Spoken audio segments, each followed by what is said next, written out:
it's your girl Jamie Ray, and welcome to my channel where we talk about faith, mental health, identity development, and kingdom lifestyle. So, in today's video, we're going to be talking all about counseling or therapy. Specifically, should Christians go to therapy or counseling?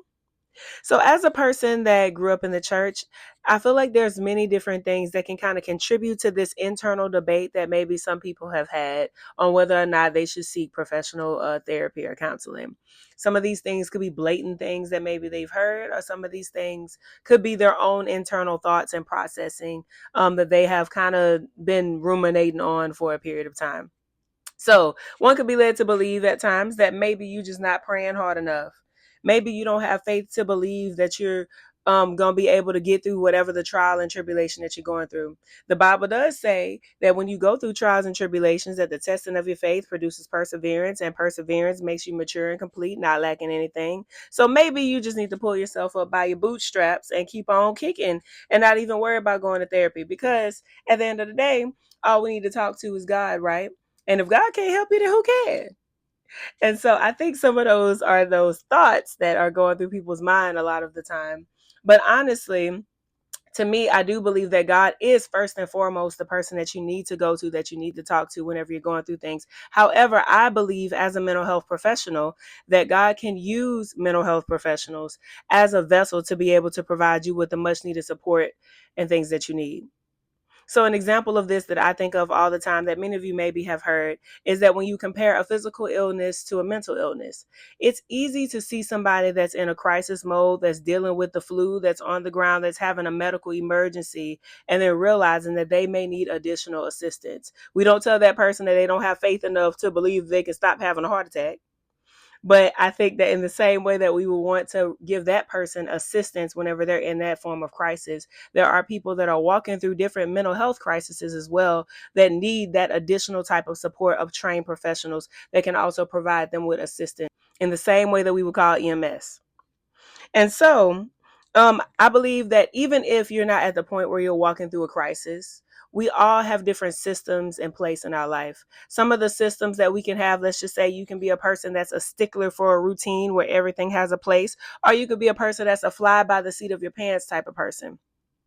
As we continue to go through life, we may start realizing that our communication styles are no longer working for us. Our relationships are not in the peaceful place that they once were in. We're running through the hamster wheel of life over and over and over again, and we can't seem to find peace, or we're lacking contentment, or we're lacking joy, or we're lacking that comfort that we know that we deserve to have or that we desire to have.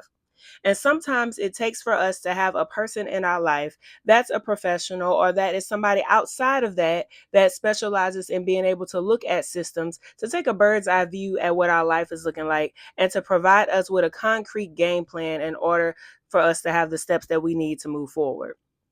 We can be going through life, but if we have a coach that's with us that can help us to become better at times. And I also believe that if you have a therapist that has the same exact belief system that you have, this can also help you to make sure that what you are believing and the things that you're doing, your actions are actually measuring up to what the Word of God says. It can be a source of accountability for you. It's the difference between being a hearer and being a doer of the Word. Yes, you can go to church, you can hear the messages, you can hear what's being told to you, but then are you actually applying those things? Are you just having that moment of conviction where you hear it, but then you're not doing anything about it? And therapy, I believe, can be that safe place for you to be able to do those things. And also a confidential place. Many people walk through life and they struggle with feeling like they don't have anybody to confide in, or that no place is really a safe place because they fear judgment. But when you come to therapy, I believe that that is a place for you to be able to have a release of some sort, to be able to find peace, because you know that you can give it to a person that's unbiased, but a person that can steer you in the proper direction, especially if they're a person that's of the same belief system that you have. But I will say, on the same topic of being a hearer versus being a doer, I think that that applies to the concept of therapy as a whole within itself. You can go to therapy, you can have a mental health professional, you can have somebody that's working with you, that's walking with you as you're going through these different things. But if you're not using the game plan that they give you and the strategies and the tools that they equip you with, then you're just being a hero of that too. So you do have to make sure that you are actually being a doer. And so there are some scriptures that can kind of support the idea of Christians going to therapy, so that if you are a person out there that is struggling, you can find a little bit of comfort in some of these scriptures that can give you some support. One of them being that we are all members of the body of Christ. As it says in 1 Corinthians chapter 12, it talks about all of the different parts of the body, and that one part is not less important than the other part or more important than the other part. We all have our part to play in the body.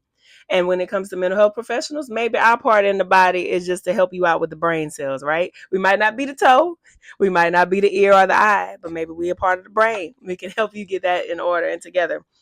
As well as it also talks about the different gifts, the different spiritual gifts that God gives us. Some of us are gifted with the ability to be able to teach, the gift of helps and encouraging, because there's scriptures that say, like in 1 Thessalonians 5:11, it says to encourage one another, to build each other up.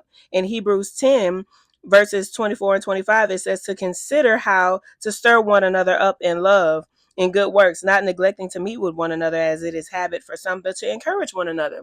So, mental health professionals, especially if you find one that really has the same belief system as you and that's going in the same path as you, can be there walking and exercising in their gifts in the same way that maybe your doctor is exercising their gift of healing. So, how do we deny that person that God has literally gifted to be able to walk alongside you the right to be able to assist you, because we're just afraid of going to therapy because we don't know if what we're doing is pleasing to God? And I do want to also add in a caveat that finding support and comfort and counsel does not always just have to be through a therapist that is a mental health professional, right? You can also get support and comfort through pastoral counseling. You can go to like your small group if you have people like that in your life. If you have a mentor in your life, somebody that can provide you with additional support, that can see you in a way that maybe other people don't see you, or they're trying to help to guide you in a certain way. Yes, absolutely. You can have all of those different facets of people, those qualified people in your life that can provide you with assistance. However, I do think that it is an amazing thing to have a professional that is trained to equip you, because the Bible does say that in a multitude of counsel there is safety. So if you have all these people, why not add a mental health professional on there? Who knows? Maybe they can give you some additional tips or an additional form of insight.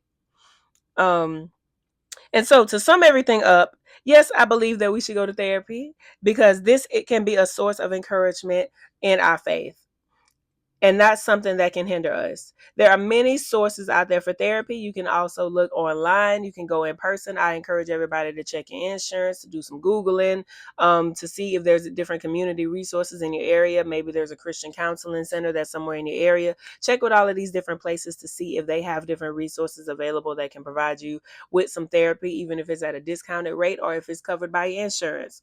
But if you are struggling, I do not want you to feel like you cannot seek help because you don't feel like you're strong enough.